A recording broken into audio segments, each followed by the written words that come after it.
Michael Brown here again from michaelsbrown.com, and in this video, what I want to show you today is I want to go over what plugins are, and then I want to show you kind of how it all works. And then I'm also going to explain what widgets are and how widgets work and why these two things are important. First, let's look at what plugins are. Before I jump over and show you how to find plugins, which we'll do right here, I want to show you a couple examples of plugins and how I'm using them at my blog at michaelsbrown.com. All right, this right here is a plugin that I use that brings up social icons so people can share my content all over the internet. And this is actually a post that at the time of making this video I wrote today. And as you can see, it's been shared on Facebook. It's been liked and shared on Google Plus and Twitter. And it can also be stumbled, put on Dig, and printed, added to Pinterest. Okay, this plugin adds a lot of functionality. So that is basically what a plugin can do. It just adds functionality to your blog. So that's the easiest way to explain what a plugin is for. It creates functionality that wouldn't otherwise be there at your blog. Now, real quick, I want to show you. This is the WordPress plugin directory. Now, you can get to this right through your blog itself, but I just want to show you here that at the WordPress plugin directory, there are almost 24,000 plugins at the time of making this video. And a lot of these plugins are great. They add a lot of great functionality to your site. So pretty much anything you can think of, whether it's adding a contact form to your blog, whether it's adding images to your sidebar, which I showed in a previous video, or adding social widgets or social elements to your blog that people can share it. Plugins do all of that for you. Now, let me show you how you can actually get plugins onto your blog and how simple it is. It just takes a few seconds. So let's go into your WordPress dashboard, and what you want to do is locate the plugins area on the left-hand side of your dashboard and just click Add New. Now, if you don't know what plugins exist out there and you really want to look for different plugins, think about the functionality you want. Let's say you typed in something like and share, and you can see it's already auto-populating because I wanted to make sure I could show you this efficiently for the video, but you'll type in something like and share, so you're looking for like and share buttons here. Click Search Plugins, and once you do that, you'll come up with a list of plugins that meet the criteria that you just typed in. Now, the really great thing about WordPress and what I love about it is they also have an active rating system that's activated here too. So if you see a plugin with like 1 or 2 stars, you might want to stay away from it because it's probably not very good or it's outdated and not currently working with the newest version of plugin. But if you see a lot of 4 and 5 stars, those are good, okay? So those are good. And what you want to do, just read about the functionality over here and see if that does what you want it to do.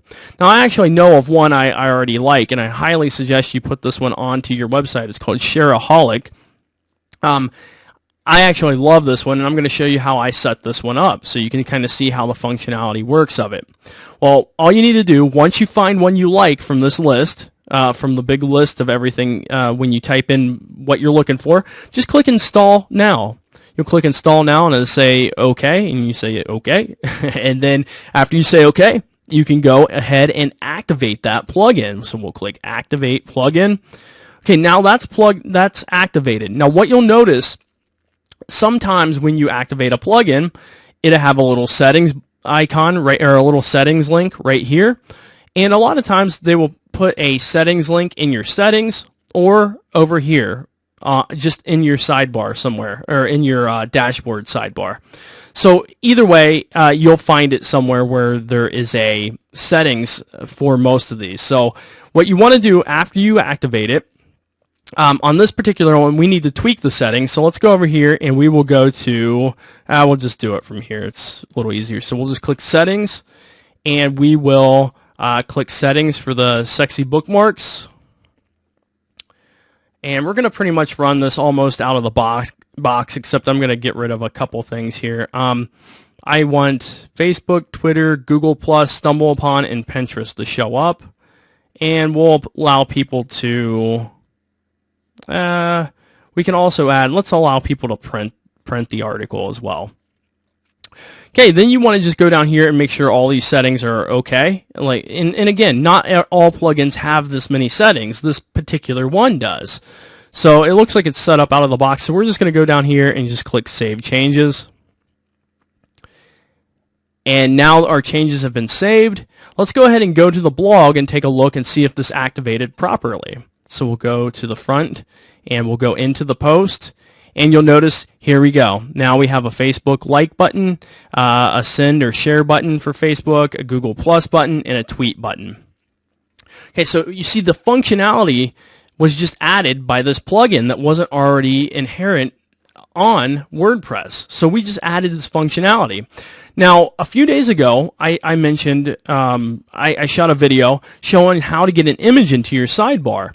And I used something that was called the image widget, which was a plugin, but it adds functionality to the widget area. So let's go look at widgets, and I'll show you what these are all about. So go back into your dashboard, and you want to go into Appearance. And I know I'm showing you the long way to do this because I want you to get familiar with your dashboard while you're learning how to do all this. I realize that you can do it by highlighting when you're out on your blog. If you just highlight this, you can get to it from there. I want to show you the long way because I want you to understand everything that you're doing as you go. It's the best way to learn. Okay, so what you want to do, let's take a look at widgets. We'll go to Appearance, we'll go to Widgets, and then I'm going to explain what widgets are. Now, widgets are an area, they're kind of like plugins. They allow an added functionality to your blog.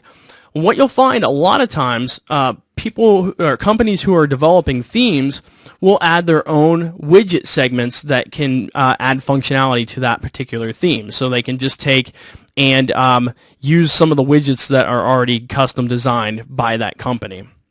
There are plugins that also add widgets to your theme as well. And one of them that I used the other day is it's called Image Widget. Again, it's a plugin. I added it on the plugin area, but it adds an image functionality to the widgets area. So again, we're adding more functionality to our blog by using these type of widgets. So again, here's the image widget, and it allowed me to add that image to the sidebar of the blog without knowing any coding the other day. So basically, again, widgets and plugins both just allow additional functionality for your blog. Okay, they just add different elements that make it that make your blog run better and run a lot smoother. So that's the basic on what plugins and widgets are. In an upcoming video, I'm going to show you my suggested plugins, the ones that I recommend that you use. For now, I just want you to understand what plugins and what widgets are because they're important to know as you're learning more about WordPress. So again, I hope you enjoyed this video. My name is Michael Brown from michaelsbrown.com. You'll find every link that I mentioned in this video right below this video, as well as a link to my weekly podcast and to my website and to some additional content and information. So hope you enjoyed it. I'll see you in another video.